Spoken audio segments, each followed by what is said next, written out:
नहीं तो कोर्ट की शरण लेंगे। मध्यवक्ता है, लीगल रेमेडी हम पर है, एनजीटी में जाएंगे, सुप्रीम कोर्ट जाएंगे।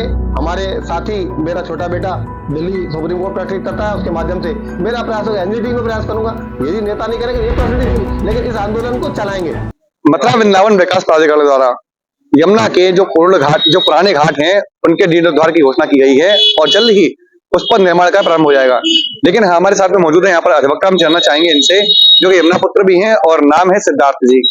जिस प्रकार से वृंदावन के घाट बने हुए हैं, जिनके आगे सड़क बनी हुई है और घाटों को संवारा गया है, सजाया गया, लेकिन माँ यमुना उन तक नहीं पहुंच पाती, क्या उसी की तर्ज पर मथुरा में घाटों का निर्माण किया जाएगा? क्या उसी की तर्ज पर घाटों का पुनरुद्धार किया जाएगा? जी सिद्धार्थ जी, क्या कहना है इस बारे में आपका? यह ऐसा है कि जब एक यहाँ अवैध संस्था है कि जो अनैतिक तरीके से और अनुचित रूप से पब्लिक को और शासन प्रशासन को गुमराह करके और यमुना जी की जो भूमि है उसको इतना अतिक्रमण कर रही है वृक्षारोपण के नाम पर, उस पर का नाम है रोक भी, का नाम है लगी, जांच भी बैठी। जब तक ये जो अवैध अतिक्रमण चारों तरफ फैला रखे हैं ये समाप्त नहीं होंगे, ये अगर समाप्त नहीं होंगे तो यमुना जी घाटों से इतनी दूर का नाम हो जाएगी, इस चीज को अभी लोग स्थानीय समझ नहीं पा रहे हैं। जब तक इसकी ठोस जांच हो और ये किसके आदेश पे इतना अतिक्रमण किया जा रहा है।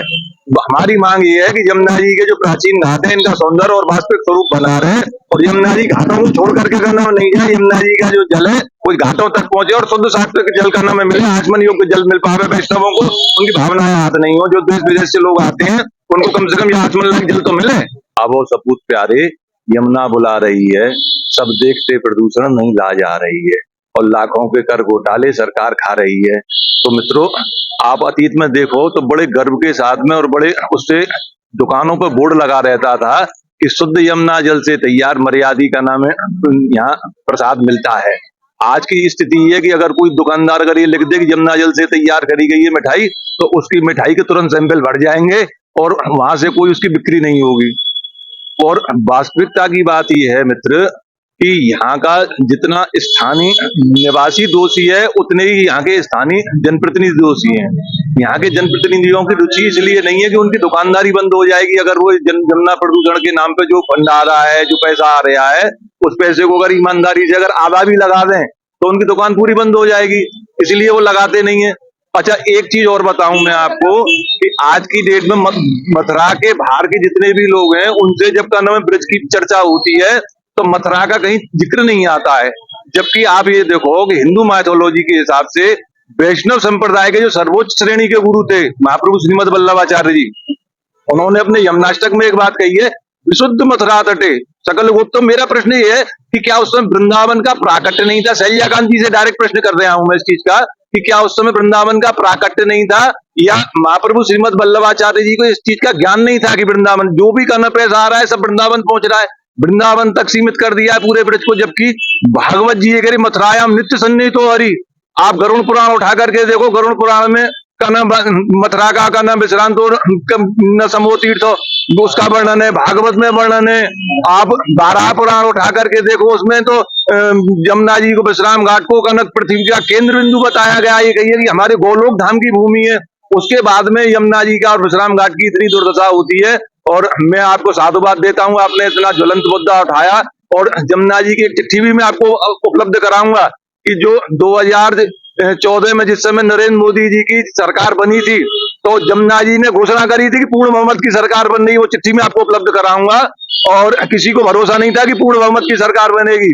और आज की डेट में आप ये समझो कि हमारे राज्यपाल जो आनंदीबेन पटेल वो भी वैष्णव है, प्रधानमंत्री जी हैं वो भी वैष्णव है, लेकिन उनका किसी का ध्यान नहीं है। आप इन लोगों का ध्यान इस ओर आकृष्ट करें, मेरी शुभकामनाएं आपके साथ। आज के अखबार में आई है कि यमुना के जो घाट हैं वो दोबारा से जो पुनर्जीवित किए जाएंगे, उनका विकास किया जाएगा। हाँ। क्या आपका ये मानना है जिस तरीके से वृंदावन के घाट हैं जिनसे कि नदियां काफी दूर, यमुना नदी काफी दूर है, बीच में सड़क बनी हुई है, हाँ। क्या उसी की तर्ज पर मथुरा घाटों का जो पुनरुद्धार किया जाएगा?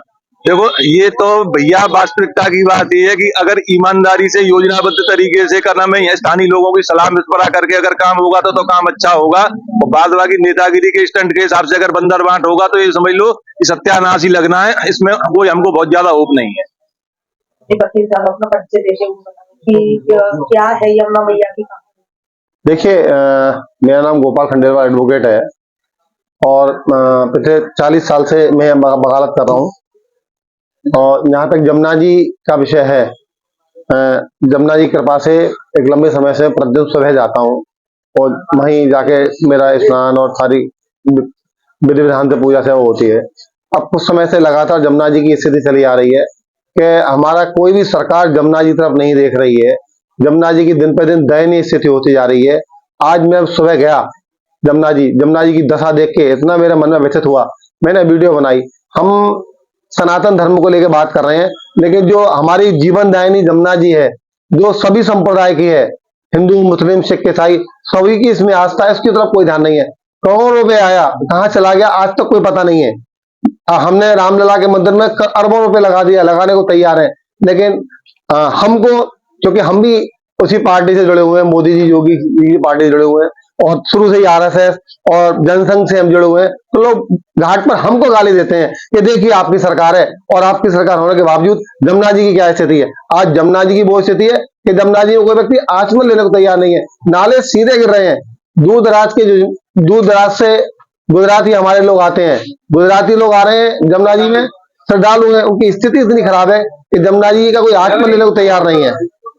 विनोद अग्रवाल जी ने चुनाव में खड़े होने से पहले ये वादा किया था लोगों से कि मैं यमुना मैया की सफाई करवाऊंगा, या ये सब कुछ बोला था उन्होंने, और अभी तक उनका वादा अभी तक कंप्लीट। विनोद अग्रवाल जी के अलावा कितने नेता आए, सबका, चाहे हमारी हेमा मालिनी जी को ले लीजिए, हमारे विधायक को ले लीजिए, आज की स्थिति में मथुरा के सारे विधायक बीजेपी के हैं। हमारे पास सेंट्रल गवर्नमेंट हम पर है, हरियाणा गवर्नमेंट हम पर है, इसके बावजूद कुछ नहीं हो पा रहा। नेता केवल बाधा देके चले जाते हैं। हमारी सांसद हेमा मालिनी जी क्या नहीं कर सकती वो, लेकिन यहाँ ब्रज उत्सव वो कराती हैं, लेकिन जो महत्वता यमुना जी की है वो कोई नहीं समझ पा रहा। यमुना जी को प्रत्येक संप्रदाय स्थान देता है, जमुना जी का स्थान प्रत्येक संप्रदाय में। जमुना जी को देखिए, वल्लभकुल जी ने माना है नमामि जमुनाम सकल तीर्थ तुमरा। इधर आप राधा वल्लभ संप्रदाय में आ जाइए, हरभंज जी ने कहा है विराज नंदना विलोप गंधवानी भवत बीज। प्रत्येक संप्रदाय में जमुना जी का महत्व है, लेकिन आज हम जमुना जी को भूल गए हैं। जमुना जी सभी संप्रदाय की है। जमुना हमने तो बचपन में देखा है, बचपन में हम लोगों की दुकानों पर यह लिखा रहता था कि यहाँ जमुना जल से बनी हुई मिठाइयां मिलती हैं, और लोग उसी दुकानों से मिठाई लेते थे। आज कोई लिख के दिखा दे। अगला कदम क्या होगा? हम यमुना जी के लिए हमारा प्रयास ये है कि प्रशासन से रिक्वेस्ट करेंगे, हम अपने माध्यम से नरेंद्र मोदी साहब, विशेष प्रधानमंत्री नरेंद्र मोदी जी, योगी जी से मिलेंगे, और नहीं तो कोर्ट की शरण लेंगे। मधुमक्ता है, लीगल रेमेडी हम पर है, एनजीटी में जाएंगे, सुप्रीम कोर्ट जाएंगे। हमारे साथी, मेरा छोटा बेटा दिल्ली सुप्रीम कोर्ट प्रैक्टिस करता है, उसके माध्यम से मेरा प्रयास होगा, एनजीटी में प्रयास करूंगा। यदि नेता नहीं करेंगे ये प्रोसीडिंग होगी, लेकिन इस आंदोलन को चलाएंगे, इस आंदोलन को जन जन तक पहुंचाएंगे। जमुना जी हमारी हृदय है, जमुना जी हमारी जीवनदायिनी है, लेकिन इसके प्रति कोई कुछ नहीं सोच पा रहा। माना गया है आज आपकी माँ की, हमारी माँ की स्थिति देश से और ज्यादा मतलब जो है वो स्थिति खराब होती जा रही है। कल ही एक वीडियो वायरल हुआ था जिसमें कि मछलियां मर रही थी। एक यमुना पुत्र ने नल का पानी चालू करके मछलियों को बचाने का प्रयास किया, लेकिन मछलियों ने दम तोड़ दिया था। बड़े भावुक थे, बड़े रो रो कर गुहार लगा रहे थे। एक चतुर्वेदी मथुरा से गुहार यात्रा लेकर निकले हुए हैं, जो कि द्वारका गए शिकायत लेकर के मां यमुना की गुहार लगाने के लिए। ऐसे में आप एक चतुर्वेदी हैं, क्या कहना चाहेंगे सभी सरकारी मशीनरियों जो कि इस वक्त काम नहीं कर पा रही हैं? देखिए, मेरा कहना यही है कि करोड़ों रुपए ब्रज के विकास के लिए आ रहे हैं, लेकिन ये जो विकास हो रहा है ये आर्टिफिशियल हो रहा है। ब्रज का विकास बिना यमुना जी को शुद्ध किए नहीं है। ब्रज की कल्पना, वृंदावन की कल्पना, राज्य की कल्पना बिना यमुना जी के नहीं की जा सकती है। और आज योगी सरकार है, करोड़ों रुपए आ रहे हैं, लेकिन वो यमुना जी का जो स्वरूप होना चाहिए वो नहीं हो पा रहा है। सबका ध्यान अलग अलग सड़कों पर है, आर्टिफिशियल ब्रज के विकास पर है, लेकिन यमुना जी के विकास पर नहीं है। जो यमुना जी का शुद्धिकरण होगा, जब ही ब्रज का वास्तविक विकास है। भगवान श्री कृष्ण की लीला की तीन ही चीजें हैं, ब्रज की रज, श्री यमुना जी और गिरिराज जी। वही अपनी पहचान खोते जा रहे हैं। आप करोड़ों रुपए अरबों रुपए लगा दो ब्रज में, लेकिन उसका कोई फायदा नहीं है जब तक यमुना जी का स्वच्छीकरण नहीं होगा। दूसरी बात मैं कहना चाहता हूँ, करोड़ों लोटियां यहाँ से तांबे की ब्रज से जाती हैं, आज भी लंदन, अमेरिका सब जगह जाती हैं। और वो जो यमुना जी के मानने वाले वैष्णव भक्त हैं ना, वो अपने घर में उनको रखते हैं, उनका डेली पान करते हैं उस लोटियों से। तो नंबर एक, वो उद्योग भी है जो यहाँ पे रोजगार देता है। लाखों यात्री यमुना जी की लोटी लेके जाते हैं सिर पर, इतने भाव से। दूसरी बात, यमुना जी का जल नाथद्वारा जाया करता था डेली, और उससे फिर नाथद्वारे में सेवा होती थी, वो जल नहीं जा रहा है। आप ब्रज का विकास कह रहे हैं, लेकिन यमुना जी को छोड़ के ब्रज का विकास असंभव है। सब मैं प्रतिनिधियों से कहना चाहता हूँ, सब ऑफिसरों से कहता जाता हूँ, और सबसे पहले ब्रज प्रकाश पार्षद शैजाकांत मिश्रा जी, आप बड़े बड़े सपने दिखा रहे हैं ब्रज के विकास के लिए, लेकिन यमुना जी कहाँ है आपके उसमें ब्रजराज महोत्सव हो रहा है, करोड़ों रुपए खर्च हो रहे हैं उस पर, लेकिन यमुना जी के लिए एक भी ब्रज प्रकाश पार्षद का कुछ उन्होंने अभी तक नहीं किया। यमुना जी का कुछ हो ही नहीं पा रहा है, ओनली आर्टिफिशियल विकास हो रहा है सब। नमन करने आते हैं, पान करने आते हैं, स्थितियों को लेकर क्या कहना चाहेंगे? स्थितियां बद से बदतर होती आ रही हैं। देखिए जी, मैं ये कहना चाहता हूँ कि यहाँ के जो जनप्रतिनिधि हैं उनको यहाँ पे बुलाया जाए, और मैंने पूर्व में भी यहाँ के मिनिस्टर साहब हैं तुम्हारे श्रीकांत शर्मा जी, उन पर 1 लाख रुपए का नाम रखा था कि वो आकर के 1 लोटा जल पी जाएं, और हेमा मालिनी जी के लिए कहा था मैंने 11 लाख रुपए का नाम कि आप भी आएं और आप भी 1 लोटा जल पी जाएं। आप ये बताएं कि आप यहाँ का जो महत्व समाप्त करना चाह रहे हैं।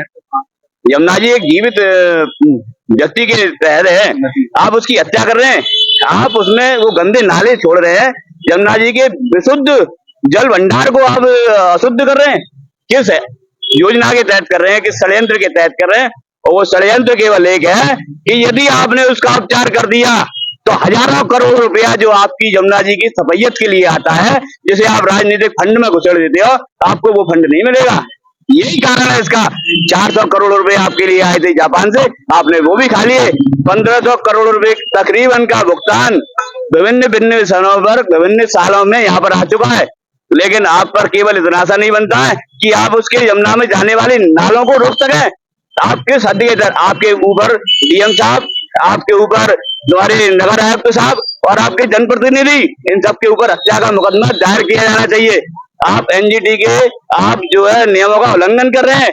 कहा तो आप निर्माण नहीं होने देते हैं 500 मीटर दूरी पर, और आप पूरा का पूरा नाला का प्रेशर आप वहां यमुना में प्रभावित कर रहे हैं। किस अधिकार और किस उद्देश्य से आप कर रहे हैं, इसका मैं घोर भर्त्सना करता हूं। और आपको ये आपके चैनल के माध्यम से मैं आपसे ये निवेदन करना चाहूंगा कि जो नाले यमुना जी में प्रभावित हो रहे हैं उनको तत्काल प्रभाव से रोका जाए। हम सब जानते हैं कि यमुना नदी एक नाले के रूप में परिवर्तित हो गई है। नदियों को जीवनदायिनी की संज्ञा दी जाती है, नदियों को जीवित माना गया है सरकार के द्वारा। सुप्रीम कोर्ट ने आदेश दिए कि नदियों को अब जीवित घोषित किया जा रहा है या हो चुकी हैं, उसके बावजूद नदियों को मृत किया जा रहा है, जहर दिया जा रहा है। क्या कहना चाहेंगे? हाँ, माननीय उच्च न्यायालय ने ये आदेश दिया है कि नदियां स्वच्छ रहनी चाहिए, और जो लोगों की आस्था है, धार्मिक आस्था है, वो बरकरार रहनी चाहिए। भाजपा सरकार धर्म के नाम से शक्ति में आई, और हरियाणा में भाजपा की सरकार है।